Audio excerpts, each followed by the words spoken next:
pessoal, tudo bem com vocês? Bora falar agora de profissão professor, qual pós-graduação deve fazer, como que funciona para ser professor, para ter essa área como a sua profissão, a sua jornada. Então bora falar aqui um pouquinho que é o professor formal, aquele que tem a carteira assinada, o registro, recebe um salário por isso, e aquela pessoa que é professor, mas atua voluntariamente. Então, há essas duas situações. No caso do voluntário, nem sempre vai ser ali necessário uma formação específica. Muitas vezes você pode ir a um abrigo, a um lar, a um ambiente que precise de alguém que atue voluntariamente, oferecendo uma habilidade, uma competência que você tem, um conhecimento que você adquiriu e que você ofereça gratuitamente. E não vai requerer de você uma formação específica para isso. Vamos supor que você sabe mexer muito bem em computador e perto da sua casa tem um lar de idosos e as pessoas querem aprender a usar computador. Você pode ir lá voluntariamente ensinar. Você não tem aí uma experiência pedagógica para oferecer um passo a passo do curso, de maneira que a pessoa vá aprender dentro de uma metodologia. Você está indo oferecer o seu conhecimento. Essa é uma situação.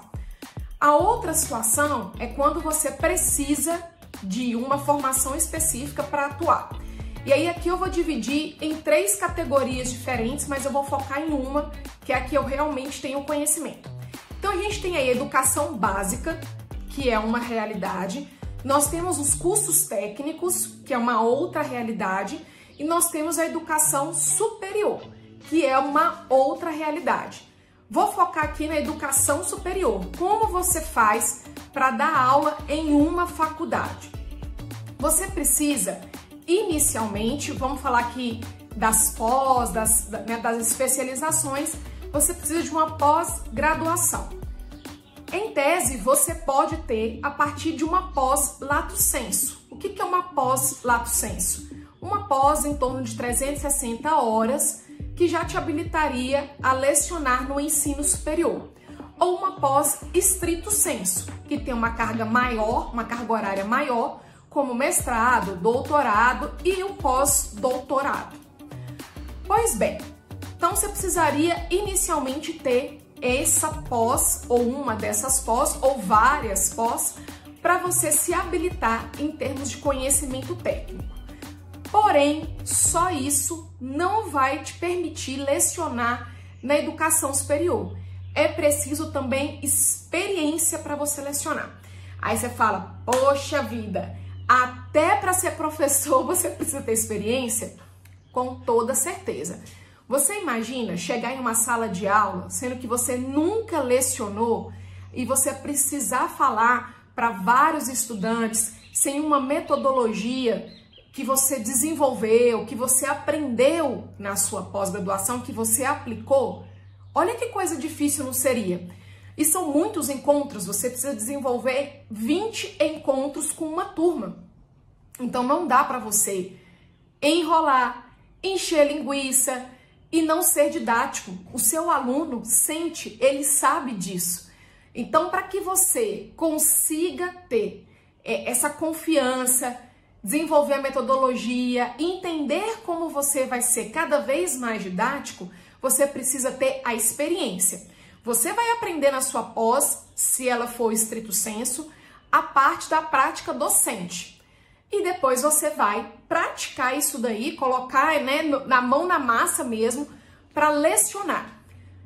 Como eu fiz para ter experiência na prática docente? Então eu fiz uma trajetória aí ao longo do tempo.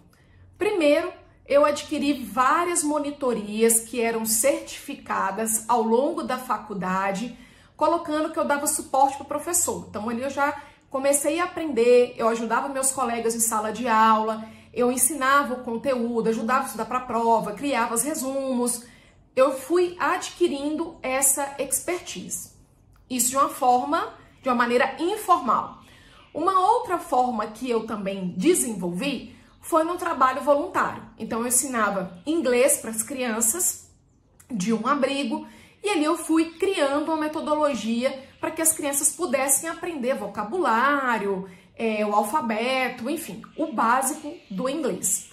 Quando eu iniciei no mestrado, aí sim eu fiz questão de, ao longo do meu mestrado, ter a prática docente. Então eu auxiliava muito a minha orientadora e eu também fiz o estágio supervisionado da prática docente. Então quando eu saí do mestrado, eu já tinha ali, dentro do estágio, aproximadamente 1 ano de prática docente. Então o que você precisa fazer se você quer muito lecionar, se você quer ser um professor de educação superior? Você precisa ter 2 coisas: a sua titulação, ou uma especialização lato sensu, ou uma estrito sensu, como mestrado, doutorado ou pós-doutorado, e você precisa ter experiência. Imagina que as pessoas querem contratar um professor que saiba lecionar, que saiba falar, que possa passar aquele conteúdo de maneira didática e prática para o aluno. E quando você vai ter isso? Quando você estiver na pós, você aproveita para fazer a parte de estágio da prática docente. Em algumas instituições federais, também há a possibilidade de você ser professor visitante, professor voluntário e ter ali um certificado que comprove a sua experiência como professor da disciplina. Então, essas são algumas das maneiras que você pode adquirir experiência e depois ingressar no mercado profissional de docência no ensino superior. E professora Tati, como a gente faz com a educação básica? Eu nunca trabalhei com educação básica, mas eu sei que você precisa ter a graduação em pedagogia ou em cursos que vão ter a licenciatura, como português, licenciatura, não pode ser só bacharel. História, com licenciatura, geografia, também com a licenciatura, educação física, também a licenciatura e assim por diante. Mas aqui nós vamos ficar com a parte da educação superior, que é onde eu posso realmente contribuir com você. Te falei 2 pontos, mas tem um terceiro também agora no finalzinho do vídeo que eu vou complementar aqui contigo. E publicação acadêmica. Você precisa publicar artigos, materiais de relevância que você desenvolveu aí ao longo da sua pós-graduação e que vão colocar você como profissional diferenciado no mercado, especialmente se as suas publicações estiverem aí em revista com Qualis A. Coloca você realmente num patamar diferenciado de profissional no âmbito acadêmico. Um beijo da Boss e até mais!